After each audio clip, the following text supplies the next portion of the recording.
this in the painting today. It's President Andrew Jackson. Old hickory dickory. The generation who fought the American Revolution was dying. George Washington died in 1799. Alexander Hamilton was killed in 1804. The man who wrote the Declaration of Independence, Thomas Jefferson, died on the same day as the man who suggested that he should write it, John Adams. The day they died, July 4th, 1826, the 50th anniversary of the Declaration. The coincidence was almost poetic. Not only did they die on the same day, they died while John Adams' son, John Quincy Adams, was president. A new generation of American leaders was in the saddle. But Quincy wasn't destined to lead America for long. Like his father, he was quite qualified for the presidency, a Harvard-educated New England man who dedicated his life to public service. But also like his father, he led a country being torn apart by bitter partisan politics that made him a one-term president. In the first generation, John Adams lost the presidency to the Republican movement led by Thomas Jefferson.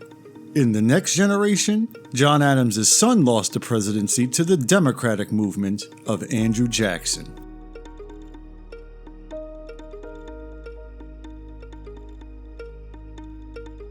(1824), the year the new generation competed for the presidency. All of them represented the only political party in town, the Jeffersonian Republicans. This is the party that took the presidency from John Adams in 1800 and never looked back.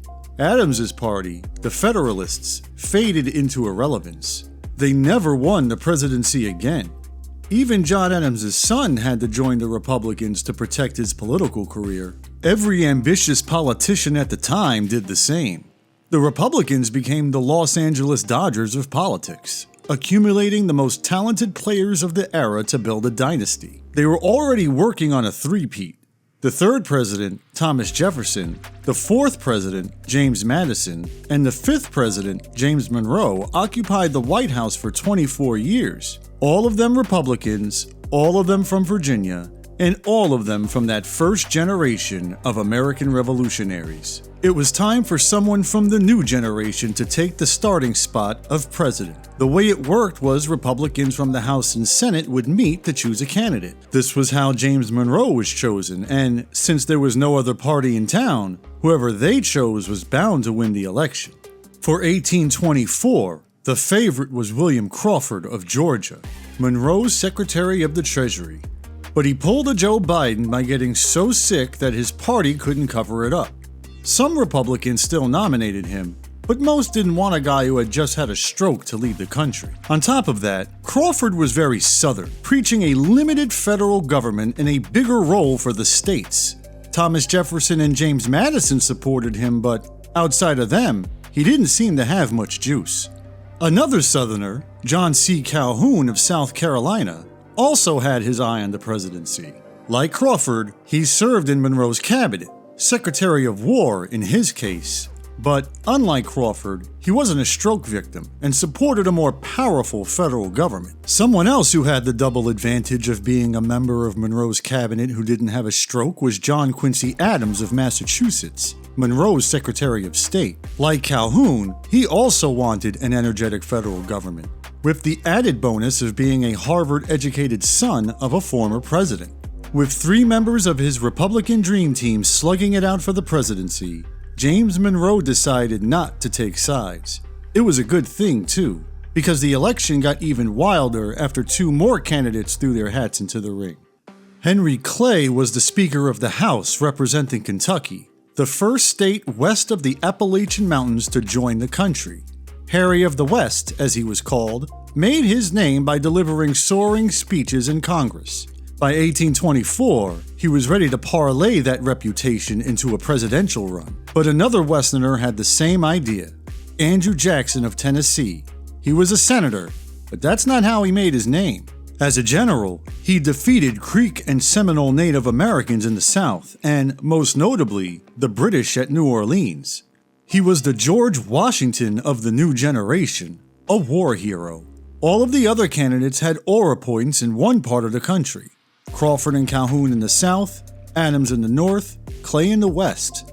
But Jackson's aura was national. With such a crowded field of contenders, John C. Calhoun decided he could wait for the presidency, leaving Crawford as the only Southern candidate in a four-way race between himself, John Quincy Adams, Henry Clay, and Andrew Jackson.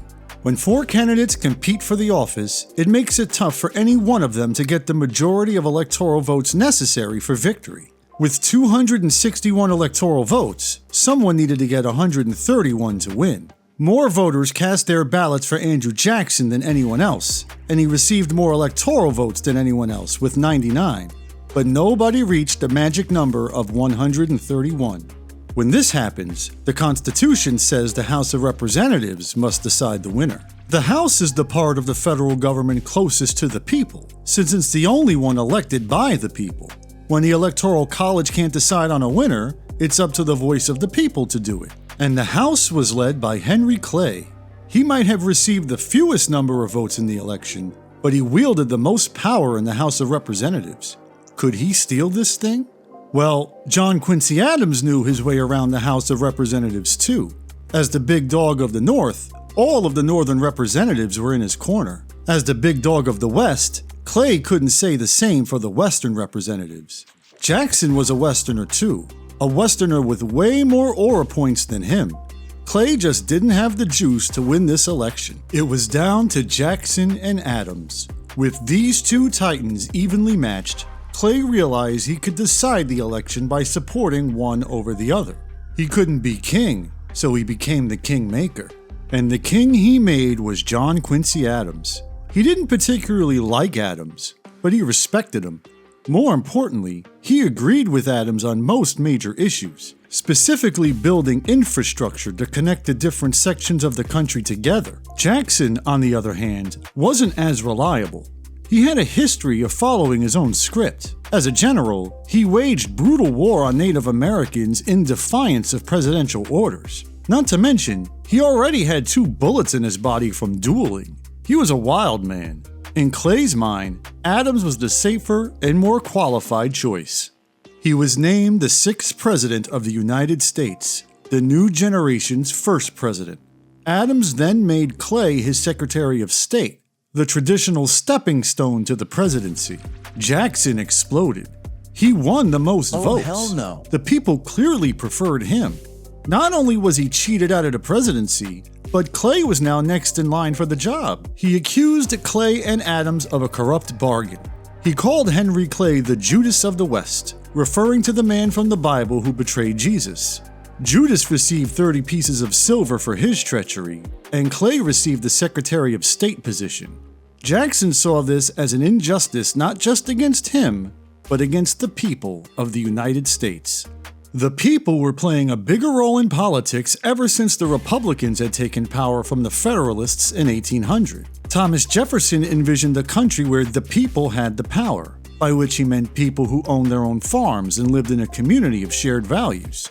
Of course, he envisioned the people as a community of white farmers. This was one of the reasons he purchased the Louisiana Territory from France in 1803. Yeah, he wanted the city of New Orleans, but he also wanted an endless expanse of land on which white people could settle, creating what he called an empire of liberty. Everyone would have a farm where they could provide for themselves, giving them a stake in upholding American freedom. And it seemed that vision was starting to come true by 1824. The population was expanding west. New states were joining the Union. In 1820, Missouri became the first part of the Louisiana Territory to become a state. People were attracted to the West not just for the land, but for the democracy. Many of these new states granted all white men the right to vote, while most Eastern states had property qualifications for voting. To convince people not to move out, Eastern states got rid of property qualifications for voting too. White men started voting all over the U.S. It became one mark of white supremacy, since black people were usually denied the right to vote in most states.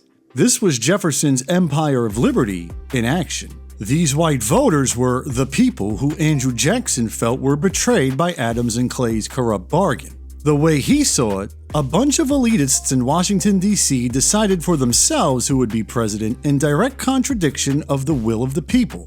But so what? This was how the U.S. was set up. This was how the Constitution was written. There was no universal voting guarantee. The Founding Fathers wanted to avoid giving people too much power over the government. It wasn't a betrayal for the House of Representatives to choose John Quincy Adams. It was business as usual. But Andrew Jackson understood that things were changing. The people were becoming a political force. 1824 would be the last time Republicans in Congress would meet behind closed doors to choose a president. From now on, Americans would choose their own president. Andrew Jackson was going to make sure that they chose him in 1828.